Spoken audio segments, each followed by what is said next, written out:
Welcome to HRD Highlights. HRD Highlights are brought to you by the HRD team from VISN.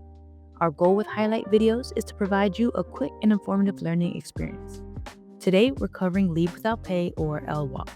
This refresher will help you advise managers on LWOP requests, understand approval criteria, and ensure employees are properly informed about the effects of extended LWOP on their benefits.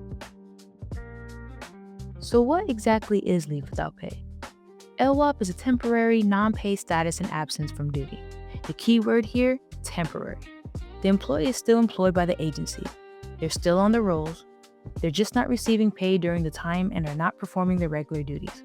Think of it as a middle ground between being on paid leave and separating from federal service. Here's something critical for you to understand. Employees cannot demand LWOP as a matter of right. Approval is at the discretion of management. However, there are two important exceptions. First, disabled veterans are entitled to LWOP if necessary for medical treatment. Second, reservists and National Guard members are entitled to LWOP if necessary to perform military training duties. Outside of these two exceptions, management has the authority to approve or deny LWOP requests based on operational needs. So when an employee requests LWOP in lieu of sick leave or annual leave, how should the management decide? Management should use the same criteria that would be used for the approval of any other leave. This means considering business needs, the availability of the other staff to fill in, and whether workloads can be covered. Just because an employee has a sick or annual leave balance does not mean management must deny LWOP. Circumstances which justify approval of sick or annual leave will generally be sufficient basis for approving LWOP for a similar period. Pay close attention to this rule. LWOP in excess of 30 calendar days should not be granted unless there is reasonable expectation that the employee will return to duty. There are exceptions for disability retirement and OWCP cases, which stands for Office of Workers' Compensation Programs. The key question to ask is, do we reasonably expect this employee to come back to work? If the answer is no, then extended LWOP may not be appropriate. Let's look at some examples of when LWOP approval is proper. First, educational purposes. This applies when the course of study or research is in line with work being performed by the agency and the employee might reasonably expect assignment to such work. Second, temporary service with a non-federal public or private enterprise where the experience will be gained will serve VA interests. Third, recovery from illness or disability that is not of a permanent nature, especially when continued employment would threaten impairment of the employee's health or the health of other employees. There are additional situations where LWOP is used to protect an employee's status during a pending action. This includes when waiting for a final decision from OPM on a disability retirement claim. It also applies when pending action by OWCP on a claim resulting from employment-connected injury or disease. LWOP may also be approved for employees serving in programs the federal government is participating in or encouraging, like Peace Corps volunteers, or for those serving as officers or representatives of an employee organization. Let's walk through a practical scenario. An employee requests 45 days of LWOP to help care for their spouse who is recovering from surgery. The employee has 120 hours of annual leave available, so they do not need LWOP. They're a good performer and the department can cover the workload. Should management approve this request?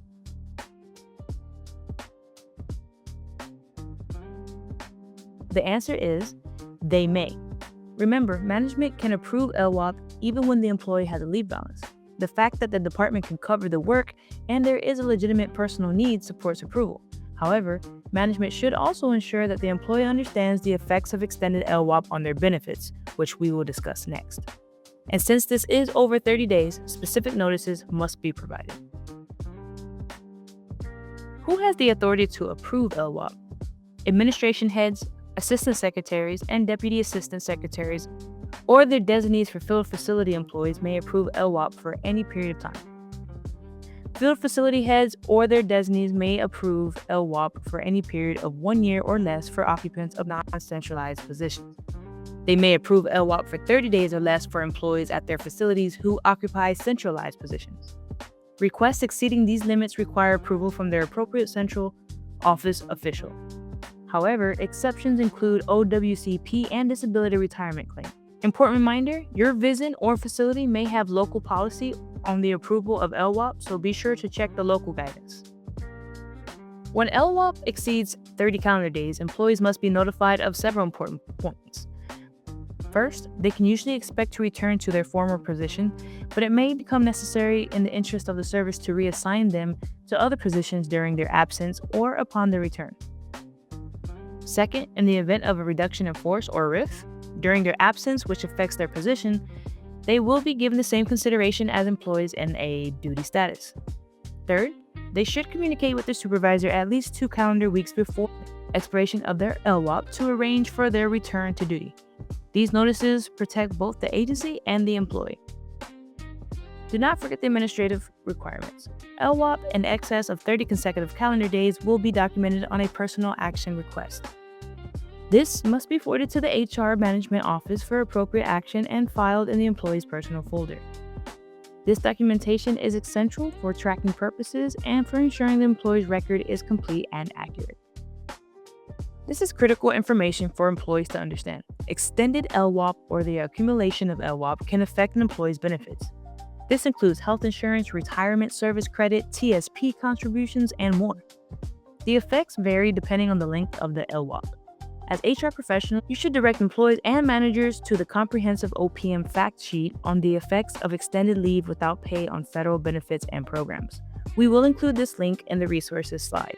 This helps employees make informed decisions about whether to use LWOP or their accrued leave. So let's recap the key takeaways. First, LWOP is not an entitlement except for disabled veterans needing medical treatment and reservists or National Guard members performing military training duties. And second, management should use the same criteria for LWOP that they would use for other leave approvals, considering business needs and operational impact. Third, when LWOP exceeds 30 days, special rules apply, including required employee notices and reasonable expectation of return. Fourth, always ensure employees understand the impact on their federal benefits. And fifth, remember to document extended LWOP properly with a personnel action request filed in their personnel folder. Here are the key resources for LWOP guidance. Start with VA Handbook 5011 on hours of duty and leave. The OCHICO Leave Administration page has helpful tools and updates.